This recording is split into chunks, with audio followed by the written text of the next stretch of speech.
caros e queridos alunos, vamos a mais uma edição do nosso Falando em Português, né? Hoje com uma edição especial, né? É um Falando em Português diferente. Nós vamos discutir, né? Pelo menos um pouquinho, a proposta de redação do último Exame Nacional do Ensino Médio. Tá legal, gente? Vamos ver aqui, ó. Olha só, começando, né, pelas instruções que são importantíssimas, não custa nada relembrar. Você conhece, você deve ter feito a prova, né? As instruções são fundamentais e tem valor de regra, de lei mesmo para você. Então vamos lá, o rascunho da redação deve ser feito no espaço apropriado. Ô João, que óbvio, mas é. O texto definitivo deve ser escrito à tinta na folha própria em até 30 linhas. Em até 30 linhas. E digo mais, em até 30 linhas. E só. A redação que apresentar cópia dos textos da proposta de redação ou do caderno de questões terá o número de linhas copiadas desconsiderado para efeito de correção. Portanto, não perca seu tempo tentando copiar, né? Não tem bobo lá não. É besteira, você vai gastar seu tempo, vai pagar um micão, né? Não vai adiantar nada na sua vida. Receberá nota 0 em qualquer das situações expressas a seguir a redação que desrespeitar os direitos humanos. Isso é fundamental e realmente não faria sentido, né? No século XXI, qualquer tipo de desrespeito por parte de um jovem como você, né? João, eu estou fazendo o Enem e não sou mais jovem. Sim, todo mundo me entendeu. Não faria sentido algum desrespeito aos direitos humanos. Tiver até 7 linhas escritas sendo considerada texto insuficiente. Fugir ao tema ou que não atender ao tipo dissertativo argumentativo. Essa recomendação é fundamental, gente. Eles querem uma dissertação argumentativa. Você vai ter que escrever um parágrafo introdutório cuja frase núcleo, cujo tópico frasal traga a ideia central do seu texto. Depois, em 1 ou 2, normalmente 2 parágrafos de desenvolvimento, você deverá trazer argumentos convincentes, persuasivos, de preferência contextualmente irrefutáveis, que confirmem a tese central de seu texto. E, num outro parágrafo, você vai finalizar conclusivamente o seu texto da forma como você preferir. Há diversas formas de concluir. Você pode estabelecer a perspectiva de uma solução plausível. Você não vai resolver nenhum problema fazendo propostas absurdas. Então, a perspectiva de uma solução plausível. Você pode terminar o seu texto por uma pergunta que não seja retórica, só privilegiando a forma, as palavras, e sim que privilegie o conteúdo, uma pergunta consistente, razoável, que realmente se associe de alguma forma concreta o tema que você desenvolveu. Enfim, há diversas formas de concluir, mas o seu texto tem que ter este formato, esta estrutura. Apresentar parte do texto deliberadamente desconectada do tema proposto. Ou seja, não adianta escrever sobre o que for que não seja aquilo que tenha sido proposto, o tema que tenha sido proposto, certo? Vá acompanhando, por gentileza. Texto 1, Lei número 13.146/15, capítulo 4 do Direito à Educação. A educação constitui direito da pessoa com deficiência, assegurados sistema educacional inclusivo em todos os níveis. Olha aqui, gente, ó, assegurado sistema de educacional em todos os níveis e aprendizado ao longo de toda a vida, de forma a alcançar o máximo desenvolvimento possível de seus talentos e habilidades físicas, sensoriais, intelectuais e sociais, segundo suas características, interesses e necessidades de aprendizagem. Garantia legal. Parágrafo único. É dever do Estado, da família, da comunidade escolar e da sociedade assegurar educação de qualidade à pessoa com deficiência, colocando-a a salvo de toda forma de violência, negligência e discriminação. Vamos lá. Artigo 28. Incumbe ao poder público assegurar, criar, desenvolver, implementar, incentivar, acompanhar e avaliar. Inciso 4º. Oferta de educação bilíngue em Libras como primeira língua e na modalidade escrita da língua portuguesa como segunda língua em escolas e classes bilíngues e em escolas inclusivas. Inciso 12º.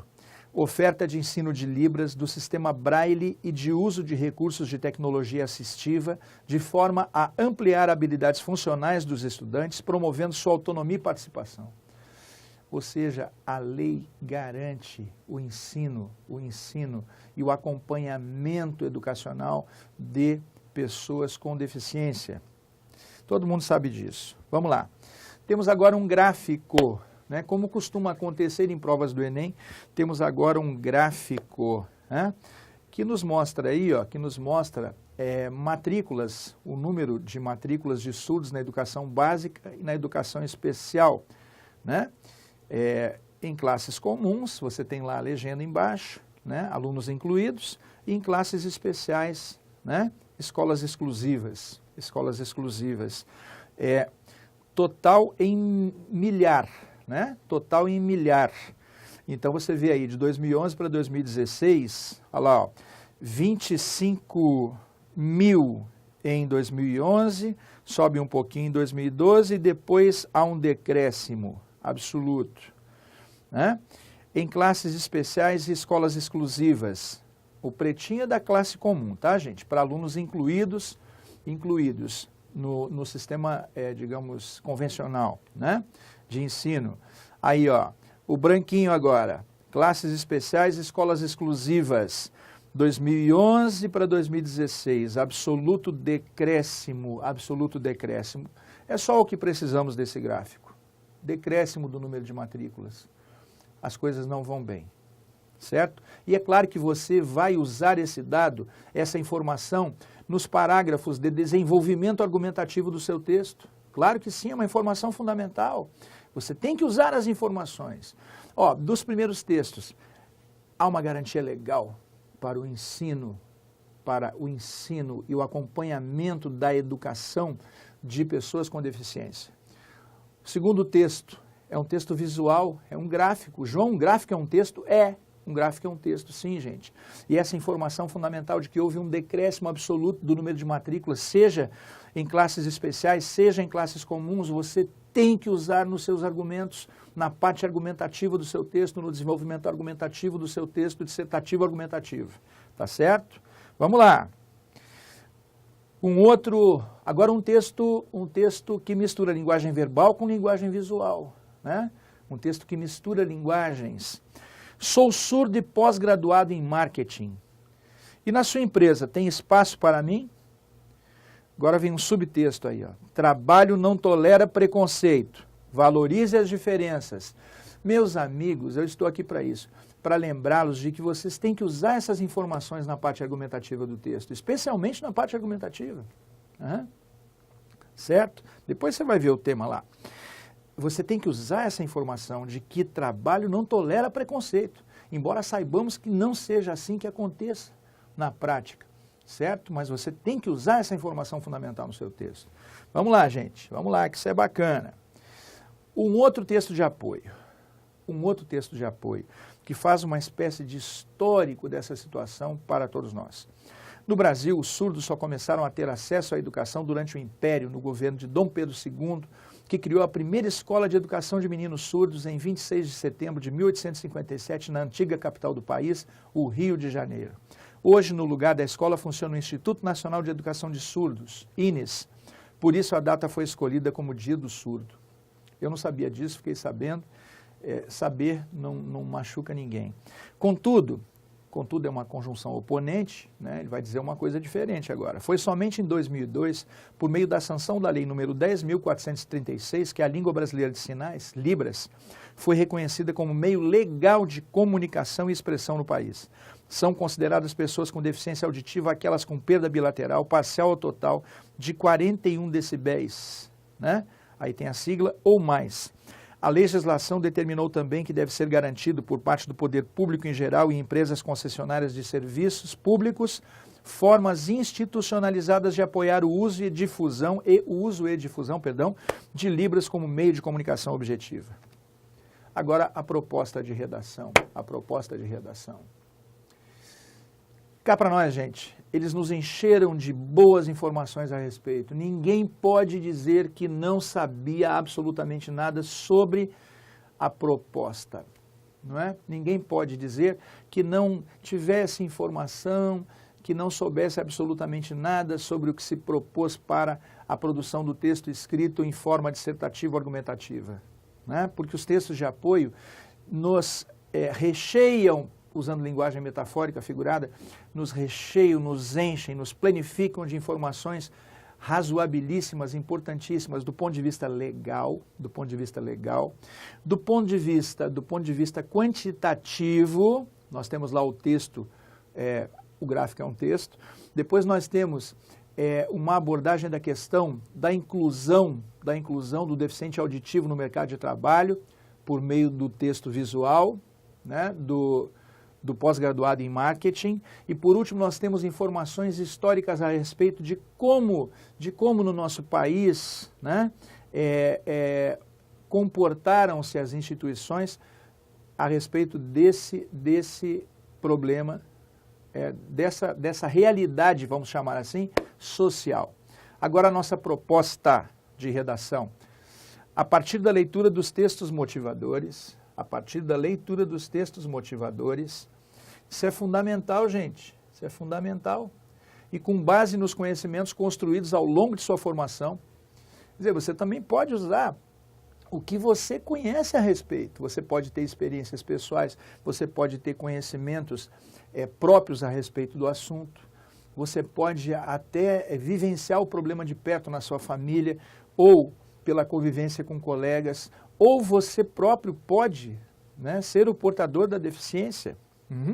E com base nos conhecimentos construídos ao longo de sua formação, redija texto. De novo, ó, gente, redija texto dissertativo, argumentativo em modalidade escrita formal da língua portuguesa, ou seja, você tem que usar a língua padrão, a língua culta em sua modalidade padrão.